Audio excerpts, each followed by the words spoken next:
বউ শাশুড়ির যুদ্ধ, এটা আমাদের সমাজে কখনোই থামার নয়, এটা চলতেই থাকে প্রত্যেকটা ঘরে ঘরে। এই ঘটনাটি ঘটেছে লালমনিরহাটের হাতীবান্ধা উপজেলায়। শাশুড়ির সাথে কলহের জেরে স্বামী স্ত্রী দুজনেই গলায় ফাঁসি দিয়েছে। খুবই মর্মান্তিক একটা ঘটনা। এখনো আমাদের সমাজে অনেক শাশুড়িরাই মনে করে বিয়ের পর ছেলে আর আমার নেই, বউয়ের হয়ে গেছে। ভুলটা তারা এই জায়গাটাতেই করে যে বিয়ের পর ছেলে তো আর আমার না, বউয়ের। বউয়ের কথা শুনতেছে, বউ যা বলতেছে তাই করতেছে, ছেলে তো আর আমার কথা শুনে না। এই ভুলটা প্রায় শাশুড়িরাই করে থাকে, আর এই ভুলের মাসুল দিতে হয় তার ছেলেকেও। তারা এটা বোঝে না। এক গবেষণায় দেখা গেছে ছেলে 80% সুখী হয় মার কারণে, আর 20% হচ্ছে তাদের নিজেদের স্বামী স্ত্রীর বোঝাপড়ার মাধ্যমে। বিয়ে হলো মানে ছেলে আর আমার নেই।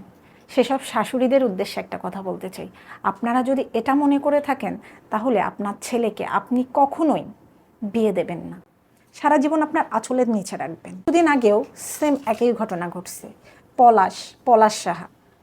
এগুলো প্রায় হয়ে থাকে, কিছু প্রকাশ্যে আসে, কিছু আসে না। পার্থক্য এতটুকুই, প্রত্যেকটা ঘরে ঘরে বউ শাশুড়ির যুদ্ধ চলতেই থাকে। একটা ছেলেকে যখন আপনারা বিয়ে করান, আমার কাছে মনে হয় একটু তাদের আলাদা করে দেওয়া উচিত, আলাদা একটু সময় দেওয়া উচিত। তারা কাটাক না নিজেদের মতো একটু সময়। সমস্যা কোথায়? ছেলে তো আপনারই থাকবে। অথচ শাশুড়িরা এটাই ভুল করে। এর কথা যদি একটু শুনে, বউকে যদি একটু ভালোবাসে, তাহলে শাশুড়িদের গা জ্বলে ওঠে।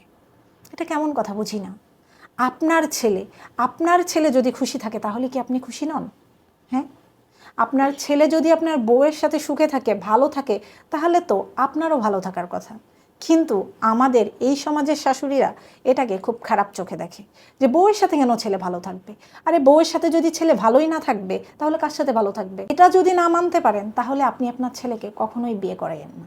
আর সেই সব ছেলেদের উদ্দেশ্যেও একটা কথা বলতে চাই, যারা মায়ের অন্যায়টাকে আঙুল দিয়ে দেখিয়ে দিতে পারেন না, সেসব ছেলেদেরও বিয়ে না করাটাই ভালো।